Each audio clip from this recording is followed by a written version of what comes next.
നിലമ്പൂർ ഉപതെരഞ്ഞെടുപ്പുമായി ബന്ധപ്പെട്ട് പി.വി. അൻവർ ഉയർത്തുന്ന സമ്മർദ്ദ തന്ത്രത്തിനെതിരെ പ്രതികരണവുമായി കോൺഗ്രസ് മുതിർന്ന നേതാവ് കെ മുരളീധരൻ. പിണറായി വിജയനെതിരെ എല്ലാ ആയുധവും എടുത്ത് പോരാടണമെന്നാണ്. നിലമ്പൂർ ഉപതെരഞ്ഞെടുപ്പുമായി ബന്ധപ്പെട്ട് എടുത്ത എല്ലാ തീരുമാനവും സംസ്ഥാന നേതൃത്വം കൂട്ടായി എടുത്തതാണെന്നും മുരളീധരൻ വ്യക്തമാക്കിയിട്ടുണ്ട്. അൻവറിനെ സഹകരിപ്പിക്കാൻ UDF തീരുമാനിച്ചതാണ്. കോൺഗ്രസ് ഹൈക്കമാൻഡിന്റെ അനുമതിക്കായാണ് കാത്തിരുന്നത്. ആദ്യം അൻവർ പിന്തുണ പ്രഖ്യാപിച്ചു കഴിഞ്ഞാൽ മറ്റു വിഷയങ്ങൾ ചർച്ചയിലൂടെ പരിഹരിക്കാം. UDFനെ സഹായിച്ചാൽ മുന്നണി കൈവിടില്ല. LDFന്റെ രീതിയല്ല UDFനുള്ളത്. സഹായിക്കുന്നവരെ തിരികെ സഹായിക്കുമെന്നും കെ മുരളീധരൻ പറയുന്നു. പിന്തുണ പ്രഖ്യാപിക്കുന്നതിൽ നിബന്ധനകൾ വെക്കരുത്. UDFനെ കുറ്റം പറഞ്ഞാൽ എങ്ങനെ മുന്നണിയിൽ ചേരാൻ സാധിക്കുമെന്നും പിണറായിസത്തിനെതിരെയാണ് അൻവറിന്റെ നിലപാടെങ്കിൽ UDFനെ പിന്തുണയ്ക്കുകയാണ് മാർഗം. അൻവർ ഒറ്റയ്ക്ക് നിന്നാൽ പിണറായിക്ക് കൂടുതൽ ഊർജം വരികയുള്ളൂവെന്നും കെ മുരളീധരൻ ചൂണ്ടിക്കാട്ടി. UDF പറഞ്ഞ വാക്ക് പാലിച്ചില്ലേന്നും കാല് പിടിക്കുമ്പോൾ മുഖത്തിന് ചവിട്ടുകയാണെന്നും ഇനി കാല് പിടിക്കാനില്ലെന്നും രാവിലെ മാധ്യമങ്ങളെ കണ്ട പി.വി. അൻവർ വ്യക്തമാക്കിയിരുന്നു.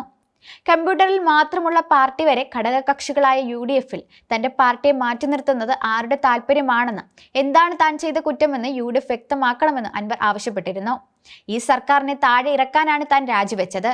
അതുകൊണ്ടാണ് UDFുമായി ഒരുമിച്ച് പോകാൻ തീരുമാനിച്ചത്. എന്നാൽ UDF നേതൃത്വം പറഞ്ഞ വാക്ക് പാലിച്ചില്ല. UDFന് കത്ത് കൊടുത്തിട്ട് 4 മാസം കഴിഞ്ഞു. ഈ മാസം 2-ന് കോഴിക്കോട്ട് UDF യോഗം ചേർന്നപ്പോൾ ഈ കത്ത് ചർച്ച ചെയ്യുകയും താനുമായി സഹകരിച്ചു പോകാൻ തീരുമാനിച്ചതുമാണ്. അന്ന് UDF കൺവീനറായിരുന്ന MM ഹസൻ ഇക്കാര്യങ്ങൾ പ്രതിപക്ഷ നേതാവ് VD സതീഷിനെ ഏൽപ്പിച്ചതാണ്. മെയ് 15-ന് പ്രതിപക്ഷ നേതാവുമായി കൂടിക്കാഴ്ച നടത്തുകയും യോജിച്ചു പോകാൻ തീരുമാനിക്കുകയും ചെയ്തു. ഈ വിവരം 2 ദിവസത്തിനകം വാർത്താ സമ്മേളനം വിളിച്ച് പറയുമെന്ന് പറഞ്ഞ പ്രതിപക്ഷ നേതാവ് പിന്നീട് ഒരക്ഷരം പറഞ്ഞില്ല എന്നും UDF മുന്നണിയിൽ പ്രവേശിക്കാനുള്ള ശ്രമങ്ങൾ ഇനിയും തുടരാനാണ് തീരുമാനം. KC വേണുഗോപാലിലാണ് ഇനി പ്രതീക്ഷയെന്നും മുന്നണിയിൽ ഇല്ലെങ്കിൽ തൃണമൂൽ കോൺഗ്രസ് ഒറ്റയ്ക്ക് മത്സരിക്കുമെന്നും അൻവർ വ്യക്തമാക്കി. താൻ ചെയ്ത കുറ്റം എന്താണെന്നും ഈ സർക്കാരിനെ താഴെ ഇറക്കാൻ ആരുടെ കാലാണ് പിടിക്കേണ്ടതെന്നും പി.വി. അൻവർ ചോദിക്കുന്നുണ്ട്. അതേസമയം കൂടെ നടക്കുന്ന ആളുകളെ കൊണ്ട് കാല് പിടിപ്പിക്കുകയാണ് കോൺഗ്രസ് എന്നാണ് CPM അഖിലേന്ത്യാ ജനറൽ സെക്രട്ടറി MA ബേബി പറയുന്നത്. Kannur north Malabar chamber of ഹാളിൽ മാധ്യമപ്രവർത്തകരോട് സംസാരിക്കുകയായിരുന്നു അദ്ദേഹം.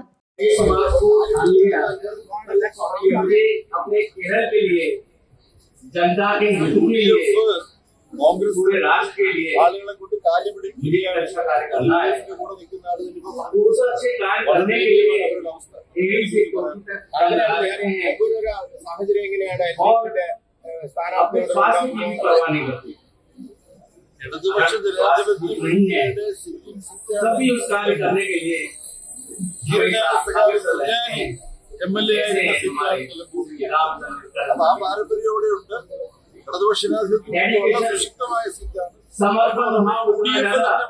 തകർച്ചയിൽ ആശയക്കുഴപ്പത്തിലുമാണ് അറിയാം. കോൺഗ്രസ് എങ്ങനെയാണ് നടന്നത്. അതുകൊണ്ട് LDFന് വളരെ അനുകൂലമായി കരുതുന്നുണ്ടോ അവിടെ ഗോവിന്ദൻ മാഷും LDF സംബന്ധിച്ച് എല്ലാ കാര്യങ്ങളും അൻവർ മത്സരിക്കുന്നു കരുതുന്നുണ്ടോ? ഒരു വിലപേശൽ തന്നെയാണോ അൻവർ? അല്ല, ഒരു വിലപേശൽ തന്നെയാണോ അൻവർ? UDFന്റെ ആളുകളെ കൊണ്ടുപോലും ഇത് ചെയ്യിക്കുന്നുവെന്നും നിലമ്പൂരിൽ ഇതാണ് കോൺഗ്രസിന്റെ അവസ്ഥയെന്ന് MA ബേബി പറഞ്ഞു. നിലമ്പൂർ ഇടതുപക്ഷത്തിന്റെ സിറ്റിംഗ് സീറ്റാണ്. കുഞ്ഞാലി MLA ആയ സ്ഥലമാണ്. ഏറെ ജയസാധ്യത അവിടെയുണ്ട്.